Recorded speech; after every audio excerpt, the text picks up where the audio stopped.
Let's get right into it. Number 5. The strategic smile. Here's a scene you've probably lived through. Someone says something so profoundly, spectacularly wrong that your brain briefly disconnects from your face, and yet you smile. Not a real smile. A diplomatic, carefully engineered smile that says, "I hear you," while your internal monologue is filing a formal complaint with the universe. Intelligent people do this constantly, and it's not fake, it's survival. Psychologists call this emotional regulation, and it's actually one of the hallmarks of high cognitive function. Your prefrontal cortex, the part of your brain responsible for logic, planning, and not flipping tables, steps in and overrides the part that wants to correct someone mid-sentence with a PowerPoint presentation. The smart move, neurologically speaking, is to let the moment pass without burning the relationship to the ground. The thing is, intelligent people aren't suppressing frustration because they're doormats.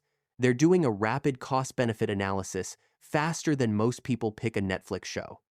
Is correcting this person worth the energy? Will it actually change anything? Is this a hill worth dying on? Usually, the answer is a hard no, so the smile stays.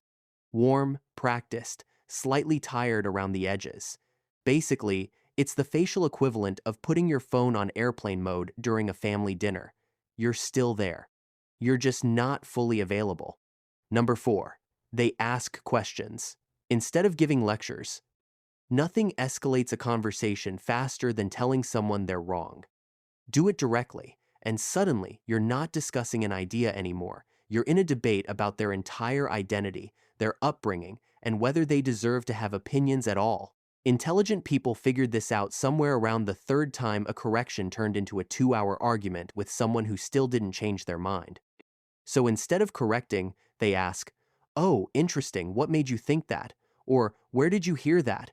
These aren't innocent questions. They are precisely aimed, strategically deployed questions designed to gently walk someone toward their own contradiction without you having to say a single accusatory word.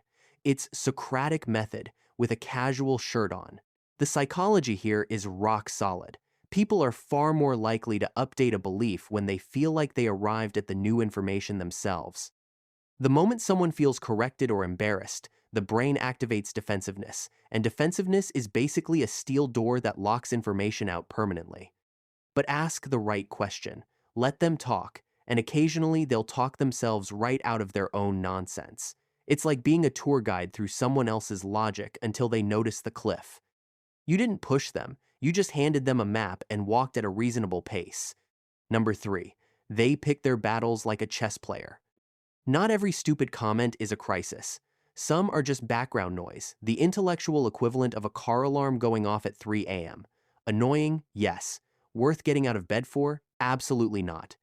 Intelligent people have an almost eerie ability to triage nonsense in real time, deciding within seconds which battles deserve their energy and which ones get filed under "not my problem today."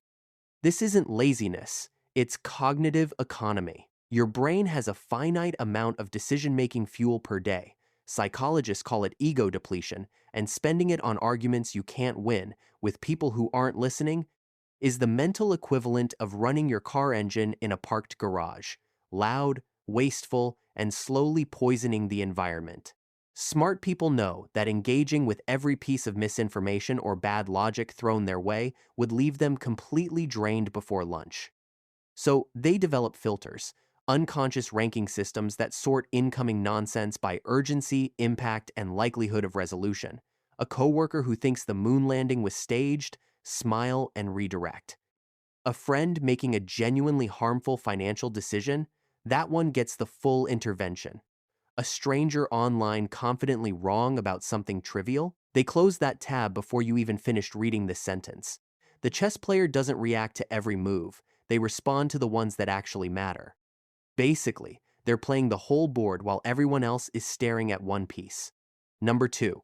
They translate, they don't condescend.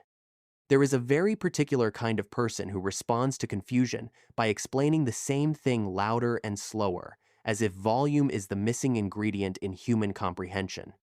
Intelligent people, the genuinely intelligent ones, do the opposite. When someone doesn't understand something, they don't repeat themselves like a broken GPS. They rebuild the explanation from scratch using completely different materials.